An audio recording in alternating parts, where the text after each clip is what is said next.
जय Hind and very good morning to each and every one of you. एक नई सुबह के साथ एक बार फिर से मैं हाजिर हूँ, आपका educator Gaurav Ardhanik, where I welcome each and every one student of standard 10th in the class of social science, where we are studying chapter number 17, economic problem and challenges, poverty and unemployment, right?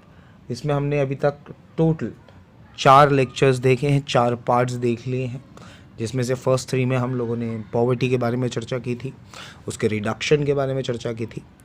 Fourth lecture recently कल का जो हमारा था, उस lecture में हमने unemployment topic के बारे में चर्चा शुरू की है।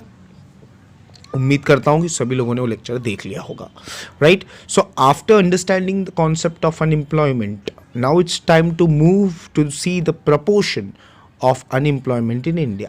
मतलब क्या बोल रहा है ये कि अब देखते हैं हम कि भारत में अनएम्प्लॉयमेंट का जो रेशियो है और वो कितना है कंपैरेटिवली। जैसे हमने वहाँ देखा था कि कैसे हमने पॉवर्टी का रेशियो है इंडिया में, उसी तरह अब हम देखने जा रहे हैं कि अनएम्प्लॉयमेंट की जो जड़ें हैं वो कितनी ज़्यादा गहरी है भारत में। तो सबसे पहले हम स्टेट वाइज अनएम्प्लॉयमेंट की बात करें तो हमें ज़्यादा कंडीशन जो है वो सेम ही मिलेगी। So there is a difference in state wise condition of unemployment, ठीक है। यानी कुछ स्टेट बहुत ही ज़्यादा अनएम्प्लॉयड पॉपुलेशंस के साथ हैं और कुछ स्टेट इतनी ज़्यादा नहीं, तो काफ़ी डिफरेंसेस हैं। और इन डिफरेंसेस के साथ जो पीपल्स हैं वो अपनी डिटेल्स बांटते रहते हैं, because they need to get a job and it is very difficult to take exact approximate figure. तो ये बहुत डिफिकल्ट है कि हम आपको दे पाएँ एक एग्जैक्ट फिगर कि भारत में आखिर कितने लोग हैं जो अनएम्प्लॉयड हैं। तो कौन सी ऐसी ऑर्गेनाइजेशन है जो ये सारे कामों में इन्वॉल्व रहती है, तो आप यहाँ पर अंडरलाइन कर सकते हैं मिनिस्ट्री ऑफ इंडिया एंड जी हाँ, नेशनल सैम्पल सर्वे, ठीक है। ये आपको एक आइडिया दे सकती है। 2011 में 116 मिलियन लोग जो थे उन्होंने जॉब ढूंढी। मतलब क्या है कि भाई they can seem to be unemployed, तो एक अच्छा रेशियो है, ठीक है। इसके अलावा अगर हम बात करें कि इसमें से करीबन 32 मिलियन पीपल वेर अनएडुकेटेड, ठीक है। यानी 32 मिलियन जो लोग थे वो पढ़े लिखे नहीं थे, और दूसरी तरफ जो 84 मिलियन लोग थे, ठीक है, वो जनरली एजुकेटेड अनएम्प्लॉयमेंट है। पिछले लेक्चर में हमने एजुकेटेड अनएजुकेटेड एम्प्लॉयमेंट के बारे में पढ़ा हुआ है, ठीक है बच्चों। इसके बाद आप कह सकते हो कि करीबन approximately 4.970 crore people are between the age of 15 to 24 were unemployed. Means 15 से 24 के बीच में थे करीब 4 करोड़ और 70 लाख लोग जो अनएम्प्लॉयड थे 2011 की किस रिपोर्ट के कारण? सेंसस रिपोर्ट के अकॉर्डिंग, राइट बच्चों। आगे देखते हैं। इस सर्वे के अकॉर्डिंग जो लेबर ब्यूरो 2013 और 2014 का रेट है अनएम्प्लॉयमेंट का, वो करीबन गुजरात में 5.4 इंडिया में है और गुजरात में है 1000 पर पीपल पर 5.4 सेम, ठीक है। यानी ऑलमोस्ट सेम ही कह सकते हैं। गुजरात पर 1000 people is 12 peoples were unemployed. यानी अगर हम एक तुलना करें, एक एग्जाम्पल लें कि 1000 लोग अगर गुजरात में हैं तो उसमें से करीबन 12 लोग जो होंगे वो अनएम्प्लॉयमेंट का शिकार होंगे, यानी करीब करीब 1.2%, 1.2%। 2009 में ये आंकड़ा जो था वो करीबन आ गया था 34% पर, यानी 3.4%, राइट, जो कि एक बड़ा नंबर है धीरे धीरे। वाइल रूरल एरिया की अगर हम बात करें, ठीक है, यानी अगर हम गांव देहातों की बात करें तो 1.6% वहाँ पर है। इसके अलावा ratio of educated unemployment is more in urban area. मतलब अगर हम एजुकेटेड अनएम्प्लॉयमेंट की बात करें तो आपको ये शहरों में ज़्यादा मिलेगी। पढ़े लिखे लोग हैं लेकिन they are not having jobs with their hand. So the rate of educated unemployment is more in urban areas, ठीक है। यानी शहरों में अनएम्प्लॉयमेंट, एजुकेटेड अनएम्प्लॉयमेंट का जो स्तर है और जो अमाउंट है वो काफ़ी ज़्यादा है, राइट। करीब करीब अगर हम एक अंदाज़ा लगाएं तो rate of unemployment in women is 7.7% इन 2013 में, ठीक है, 7.7, यानी 100 वुमेन है तो उसमें आप 7 वुमेन्स को समझ के चलें कि they are not having any job because they are liable to. अगर वो काम करना चाहती हैं और काम नहीं मिल रहा तो भी वो अनएम्प्लॉयड कहलाएगी। So in a person has more unemployment has been witness like state in Sikkim, Kerala, West Bengal, ठीक है। तो ये वो स्टेट है बच्चों, याद रखना प्लीज़, इसको भूलना नहीं, ठीक है। बिकॉज जहाँ पर अनएम्प्लॉयमेंट की जो रेशियो है वो थोड़ा सा क्या है, जी हाँ, ज़्यादा है। कौन से स्टेट है? सिक्किम, केरला, वेस्ट बंगाल, यूपी, छत्तीसगढ़, जे.एंड.के एंड त्रिपुरा, ठीक है। और ये सारे स्टेट्स जो हैं वो आप देख सकते हो कि कहीं ना कहीं इनमें अपॉर्चुनिटीज़ अगर मिलेगी लोगों को, they will do it, right. और वहीं अनएम्प्लॉयमेंट का रेट हिमाचल प्रदेश, हरियाणा, कर्नाटक, चंडीगढ़, गुजरात में बहुत लो है। मतलब हम यहाँ चिंता नहीं कर सकते, क्योंकि मैक्सिमम नंबर जो लोग हैं वो एम्प्लॉयड हैं। So the condition of employment in Gujarat is good and note वर्दी, अच्छी बात है ये। 15% लोग जो हैं वो एजुकेटेड हैं और वो यूथ हैं, और 66% यूथ जो ऑफ द वर्ल्ड है who are at 35 year age live in India, ठीक है। यानी काफ़ी अच्छा नंबर है ये, जो इसलिए हम इंडिया को एज अ यंग कंट्री देखते हैं। If India wants to be super power, तो हमें इस यूथ को यूज़ करना है, इस अनएम्प्लॉयड यूथ को अच्छे से यूज़ करना है कि भाई कैसे हम इनको properly according to it we can work on it. इसके बाद मेन रिस्पॉन्सिबल रीज़न जो इंडिया के अनएम्प्लॉयमेंट और पॉवर्टी को बढ़ाने में और ज़्यादा इंक्रीज़ करने में आ जाते हैं, that is number 1 population rate. बहुत ज़्यादा है हमारा, ठीक है। पॉपुलेशन रेट इतना है कि हम उसे चाह कर भी कंट्रोल नहीं कर पा रहे हैं। सेकेंडली, थियोरेटिकल नॉलेज की कमी, प्रैक्टिकल नॉलेज की कमी, टेक्निकल नॉलेज की कमी। तो ये बहुत ज़रूरी है बच्चों की, किसी भी फील्ड में आपको आगे बढ़ना है तो आपको सबसे पहले थियोरेटिकल नॉलेज होना चाहिए आपके पास, ठीक है, प्रैक्टिकल नॉलेज होना चाहिए, और टेक्निकल नॉलेज भी आपके पास कहीं ना कहीं उस चीज़ का होना चाहिए। तो अभी हाल फिलहाल में अगर हम का एम्प्लॉयमेंट की बात करें, एग्रीकल्चर एरिया के छोड़ दिया जाए, ठीक है, इसके अलावा अगर हम एग्रीकल्चर भी देखें तो एग्रीकल्चर फैक्ट में बहुत सारा पर हमें इरिगेशन प्रॉपर नहीं मिलता, हमें ऑल्टरनेटिव्स अच्छे नहीं मिल रहे, ठीक है। एग्रीकल्चर सीज़न में अब कॉटेज इंडस्ट्रीज़ हैं वो धीरे धीरे ख़त्म होती जा रही हैं, हाउस होल्ड कंपनीज़ ख़त्म हो रही है। ये सब का रीज़न क्या है भाई? Scale industries, caste system, joint family system, और people are force to follow tradition business. ये बहुत हो गया कि अगर हमारे फैमिली में ये बिज़नेस चल रहा है तो आपको वही बिज़नेस करना पड़ेगा, ठीक है, whether you want to do it और नॉट डू इट। तो ये ऑर्थोडॉक्सी, ये पिछड़ापना और ये कहीं ना कहीं पुरानी सोच नए बिज़नेस को सेटअप नहीं करने देती, नई नॉलेज को पंख नहीं फैलाने देती, और शायद इसका रीज़न है कि हमें इनोवेशन, क्रिएटिविटी इंडिया में खासकर इंडस्ट्रीज़ में देखने को नहीं मिलती। ग्रोथ रेट इसलिए हमारा इतना ज़्यादा नहीं है, हम ज़्यादा इतना सेव नहीं कर पा रहे। हमारी कैपिटल में क्रिएशन तो है, वो भी डिक्रीजिंग रेट का, यानी हम बढ़ रहे हैं लेकिन इतनी तेज़ी से नहीं जितनी तेज़ी से दुनिया बढ़ रही है, ठीक है। So new business, new industries can not be set up due to the lack of investment, ठीक है। तो अगर आप इन्वेस्टमेंट नहीं करते तो आप नए बिज़नेस को स्टैब्लिश नहीं कर सकते। तो आइए चर्चा करते हैं बच्चों, जिसके बारे में मैंने पिछले लेक्चर में आपसे कहा था कि आपने एफर्ट्स कौन से डाले, कैसे आप अनएम्प्लॉयमेंट को कम कर सकते हैं। तो बच्चों सबसे पहली चीज़ ये है कि भाई अनएम्प्लॉयमेंट तो हर देश में, प्लानिंग प्रॉपर चाहिए। क्यों? क्योंकि पॉवर्टी और अनएम्प्लॉयमेंट ये दोनों एक ही सिक्के के दो पहलू। तो what I can say, there are the two sides of a same coin, poverty and unemployment, both are same. क्योंकि अगर आप पुअर हैं तो सिंपल सी बात है, उसका रीज़न यही होगा कि आप अनएम्प्लॉयड हैं। क्योंकि अगर आपके पास पैसे होते तो आप अपनी ज़रूरतें पूरी कर लेते हैं। तो मेन रीज़न पॉवर्टी का कहीं ना कहीं अनएम्प्लॉयमेंट है। अनएम्प्लॉयमेंट क्यों होती है उसका रीज़न है, सीधी सी बात है, एजुकेशन, ठीक है। एजुकेशन नहीं होगी, स्किल नहीं पा पाएंगे, स्किल नहीं पा पाएंगे तो सीधी बात है कि आप सर्टिफाइड नहीं हैं, आप जॉब्स कैसे पाएंगे। वहीं अगर आप मुझसे कहो कि सर एजुकेटेड अनएम्प्लॉयमेंट भी तो होती है, लेकिन बच्चों जब लोग एजुकेटेड ज़्यादा हो जाए, कंपटीशन ज़्यादा बढ़ जाए, जब एक ही चीज़ काम को करने वाले 10 लोग हों, तब एजुकेटेड अनएम्प्लॉयमेंट का असर हमें देखने को मिलता है, जो आज हम अमेरिका में देख रहे हैं, ठीक है, हम रशिया में देख रहे हैं, हम चाइना में देख रहे हैं कि वहाँ एजुकेटेड अनएम्प्लॉयमेंट है। मतलब वहाँ के युवा पढ़े लिखे हैं बट स्टिल उनको अपॉर्चुनिटीज़ नहीं मिल रही क्योंकि कॉम्पिटिशन इतना ज़्यादा है, राइट। तो इंडिया में एजुकेटेड अनएम्प्लॉयमेंट है लेकिन फिर भी इतनी नहीं। सो ये बहुत ज़रूरी होता है कि हमें पॉवर्टी हटानी है तो अनएम्प्लॉयमेंट हटाएं, अनएम्प्लॉयमेंट हटानी है तो सिंपल सी बात है एजुकेट करो उसको, ठीक है। स्टार्टिंग से हमारा एजुकेशन लेवल अच्छा करो लंबे समय के लिए। इसके साथ साथ कुछ इलीगल एक्टिविटीज़ भी हमारे इंडिया में काफ़ी सारी हैं, वर्ल्ड में है वैसे तो, हम हमारे कंट्री की बात करते हैं खास कि ड्रग ट्रैफिकिंग, ठीक है, आप सब लोग इसके बारे में जानते होंगे। इलीगल एक्टिविटीज़, रॉबरीज़, और ये कुछ है क्योंकि मरता क्या ना करता जो व्यक्ति के पास अगर कुछ नहीं होता तो क्या करता है, यही करेगा फिर। तो क्लास डिस्क्रिमिनेशन, लिविंग स्टैंडर्ड का लगातार गिरना, प्राइस राइज होना, अनएम्प्लॉयमेंट पर्सन को और भी ज़्यादा पुअर बनाता जाता है, और उसकी जो कंडीशन है और वो भी बहुत नैरो और बहुत पथेटिक हो जाती है, ठीक है। नैरो मीन्स ज़िंदगी बहुत सिकुड़ से जाती है बहुत, और पथेटिक मीन्स दयनीय हो जाती, ठीक है। तो ऐसे व्यक्ति या तो नार्कोटिक ड्रग्स या फिर कोई अलग अलग एडिक्शंस में चले जाते हैं।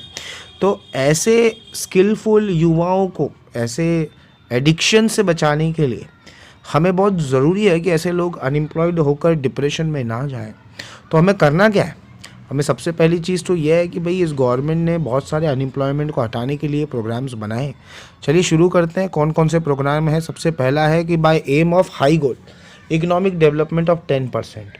ठीक है, बहुत ज़रूरी है। गवर्नमेंट ने ये चीज़ बहुत अच्छी की कि कैपिटल इन्वेस्टमेंट सिर्फ एम्प्लॉयमेंट जनरेशन पे होगा, यानी एक भाग काट कर सिर्फ किस चीज़ में डाला गया, एम्प्लॉयमेंट देने के लिए। नई कंपनी बनाओ, नए जॉब्स लाओ, चाहे वो एग्रीकल्चर हो, इंडस्ट्रीज़ हो, एजुकेशन हो, कहीं पर भी। यानी सरकार ने एक बजट टाइप बना दिया गया कि हर 10% इकोनॉमिक डेवलपमेंट के लिए हम हाई इन्वेस्टमेंट करेंगे, गवर्नमेंट पैसा देगी ज़रूर। तो ये एक अच्छी खबर है। दूसरा कि government should lay stress on development until on the labour intensive method to production of consumer good. अच्छे प्रोडक्ट्स गुड्स बनाएं। अब अच्छे गुड्स बनेंगे, चाहे वो स्मॉल इंडस्ट्री हो या फिर कॉटेज इंडस्ट्रीज हो, कोई भी हो, ग्राम उद्योग हो, हैंडलूम हो, अगर वो अच्छी चीज़ बनाने के लिए सोसाइटी में अगर उसमें होड़ लगेगी, कंपटीशन होगा, सिंपल सी बात है, आपके जो लेबर हैं वो भी क्या हो जाएंगे, स्किलफुल हो जाएंगे। स्किलफुल हो जाएंगे मतलब वो भी कुछ नया सीखेंगे, और हो सकता है कि for encouraging policy should be implemented in schemes के थ्रू हम उन लोगों को प्रॉफिट पहुंचा सकते हैं। राइट, हम लोगों ने देखा था मनरेगा, ठीक है, जिसमें गारंटीड जॉब्स मिलती हैं उनको। उसके अलावा more than number of people in employed in rural areas in less investment.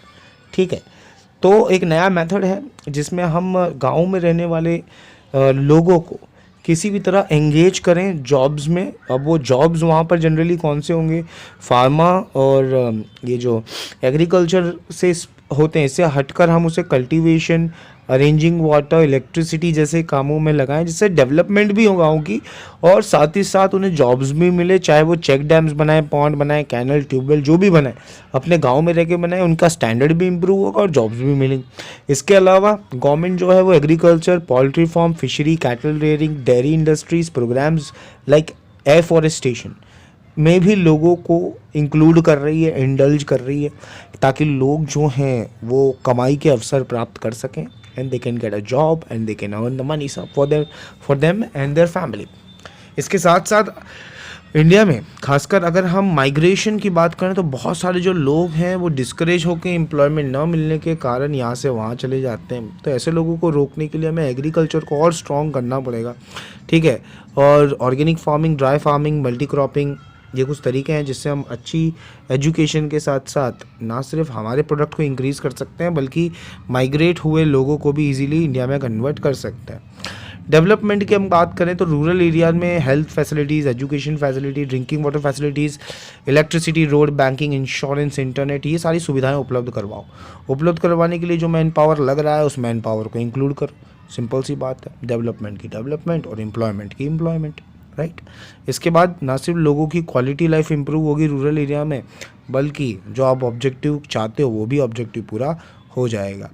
Point 5 यहाँ आपको बोल रहा है कि भाई एजुकेटेड अनएम्प्लॉयमेंट अगर आपके लिए बड़ा प्रॉब्लम है, ठीक है, तो आप ये करिए कि जो such type of businesses oriented technical education लोगों को प्रोवाइड कराएं ताकि वो स्किलफुल बने। ठीक है, स्कूल्स कॉलेजेस में भी ये सारी चीज़ें शुरू होनी चाहिए ताकि बच्चों के नॉलेज के साथ साथ उसके स्किल पे भी काम किया जाए, उसकी हुनर भी उन्हें दिया जाए ताकि भविष्य में आगे जाकर अगर उन्हें कोई ऐसा फील्ड वर्क मिलता है तो भी वो कर सकें, सिर्फ एजुकेशन पर बेस ना रहे।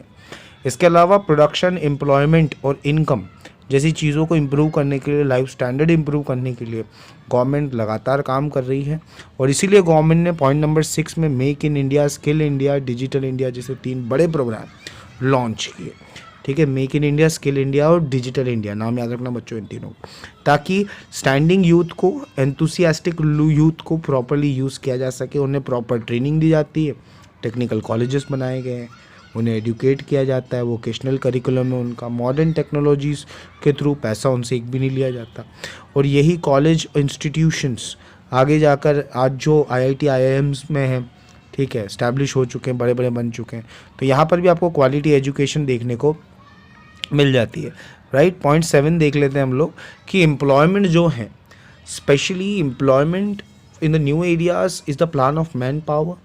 कहीं ना कहीं computer technology, information technology, pharmaceutical, business management, outsourcing, marketing, catering, event management, office management, तो ये सारी अलग अलग फील्ड है बच्चों। इस सारी फील्ड में कहीं ना कहीं आज हम करिकुलम इन एजुकेशन ट्रेनिंग सब लोगों को दे रहे हैं ताकि भविष्य में वो अपने जॉब्स के प्रति ज़्यादा से ज़्यादा क्या हो जाए, जी हाँ, अकम्प्लिश हो जाए, इस्टेब्लिश हो जाए। वहीं courses of spinning, weaving, tenting, plumbing, radio, TV, fridge सुधारना, ये एसी रिपेयरिंग, सब के कोर्सेज आजकल मार्केट में अवेलेबल है। Automobile engineer, electronics, computer, genetics, aerospace, robots, this all are the field including as an skilled artisans. ठीक है, startup India, digital India और मेकअप इंडिया के बारे में तो मैं आपको बता ही चुका हूँ। इसके अलावा ये सबसे बड़ा कारण इसका ये भी है कि भाई कॉपरेशन अगर लोगों में अच्छा होगा, कोऑर्डिनेशन ऑटोमेटिकली अच्छा हो जाएगा। और कोऑर्डिनेशन अच्छा हुआ तो देश को डेवलप होने से तो फिर कोई भी नहीं रोक सकता। तो ये बहुत ज़रूरी है। For this purpose of environment and proper strong structure should be created, then educational course and educational expense become cheaper and admissional become very easy.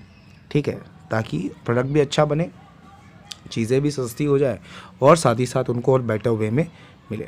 इसके अलावा it is necessary in new business to be set up in industrial growth, generating new employment opportunities, investment of essential long and development skill. मतलब लंबे समय के बारे में भी हमें सोचना है कि हमारी जो इंडस्ट्रीज़ है, अब आज या 2-3 सालों में ये काम नहीं होगा, बट रिसेंटली जैसे जैसे हम चीज़ों को बढ़ाते जाएंगे आगे, तो हो सकता है कि शायद भविष्य में ये हमें काम में आए। तो जो भी इंडस्ट्रीज़ आज हम सेटअप करेंगे, तो भले वो धीरे धीरे आज डेवलप ना हो, पर 5 साल बाद, 10 साल बाद वो एक बड़ा टर्नओवर मुझे ज़रूर देगी। इसी सोच के साथ यूथ को आपको कहीं ना कहीं इंडल्ज करना पड़ेगा। ठीक है, उन्हें अपॉर्चुनिटीज़ देनी पड़ेगी और अपॉर्चुनिटीज़ देने के बाद ही वो अपना एक जौहर है, जो अपना टैलेंट है, वो आपको दिखाएंगे, अपनी कंट्री को दिखाएंगे। So initially office furnitures, selling products और टेक्निकल काम, कमर्शियल नॉलेज, मैनेजरियल नॉलेज में हम इसे यूज़ कर सकते हैं। Can be helpful for the financial institutes and economical, can be easily take loan, facilities become easy. ठीक है, वेलफेयर, इन लोगों को लोन्स मिल रहा है, चाहे वो महिला हो या पुरुष। अगर आप सेल्फ एम्प्लॉयमेंट के इच्छुक हैं तो बिल्कुल आप as a loan candidate government में अप्लाई कर सकते हो, and government is liable to give you a products man, right? So this upcoming out with the traditional businesses, new firms, business family and prepared to be expanded with the horizontal new business and industrial unit। यानी ये जो loan facilities और जो support facilities government ने आज लोगों को दी है, तो लोग अपने फैमिली बिजनेस से निकल कर कुछ अपने मन की जो वो चाहते हैं, जो सोचते हैं, जो चाहिए उनको, उस तरीके के बिजनेस में इंटर कर रहे हैं। यानी हम कह सकते हैं कि भाई इनोवेशन और क्रिएटिविटी भी धीरे धीरे भारत में आ रही है। And the last but not the least, point number 9, that is employment exchange centres. यानी the people those who are unemployed, यानी जो लोग जिनके पास जॉब्स नहीं है, वो लोग ऐसी जगहों पर जाकर अपने आप को क्या करते हैं, रजिस्टर्ड करते हैं। ठीक है, रजिस्टर करने के बाद जो भी एम्प्लॉयर्स होते हैं, बड़ी बड़ी एजेंसीज होती हैं, वो देखती है कि भाई इन लिस्ट में अगर उनके फ़ायदे का और उनके अकॉर्डिंग का कोई व्यक्ति मिलता है, तो वो वहाँ से उन्हें डायरेक्टली असाइन कर लेती हैं। इसके अलावा आप रोजगार कारखड़ी, ठीक है, ये आपने देखा होगा, एम्प्लॉयमेंट क्लासीफाइड्स, ठीक है, न्यूज़पेपर्स के थ्रू भी आप जा सकते हैं। और इसके अलावा कि आप 1800-425-1514 helps people to providing the important information of skill programme, employment fair, क्या कब कहाँ हो रहा है, ये सब जानकारी आपको इस नंबर पे मिलेगी। You can try it. 2015 के बाद 947 एम्प्लॉयमेंट एक्सचेंज भारत में खुले, ठीक है, काफ़ी बड़ा नंबर है, हो सकता है अब 1000 के पार हो गए हों। 2013 तक आते आते हमारे देश में 468.23 लाख अनएम्प्लॉयड लोग थे जिन्होंने रजिस्टर किया, जो कि काफ़ी बड़ा नंबर है बच्चों। सिर्फ गुजरात में ही करीबन 8.30 लाख अनएम्प्लॉयड लोग थे जो रजिस्टर्ड हुए। यानी जिस देश में आज हम रह रहे हैं, almost they are having a big number of 8,30,000 almost. ठीक है बच्चों, उम्मीद करता हूँ कि ये नाव पाठ से आप एटलीस्ट समझ गए कि कौन कौन से कदम आज हमारी भारतीय सरकार है वो उठा रही है, अनएम्प्लॉयमेंट को कैसे कम कर रही है। अगले लेक्चर में, आखिरी लेक्चर है वो इस चैप्टर का, ठीक है, वर्ल्ड लेबर मार्केट बचा हुआ है, जो वो टॉपिक हम देखेंगे। अगर इस लेक्चर में कुछ नहीं पता चला हो, कोई प्रॉब्लम हो, तो नीचे कमेंट बॉक्स है, ज़रूर शेयर करना अपनी problem, and we will get back to you soon, right. So here lecture number 5 ends, and wait for the next lecture, the last and final lecture number 6. We'll get back to you soon. Till then, take care of yourself and your family, wash your hands simultaneously, and move use mask at the time of going out. ठीक है, thank you so much, जय हिंद।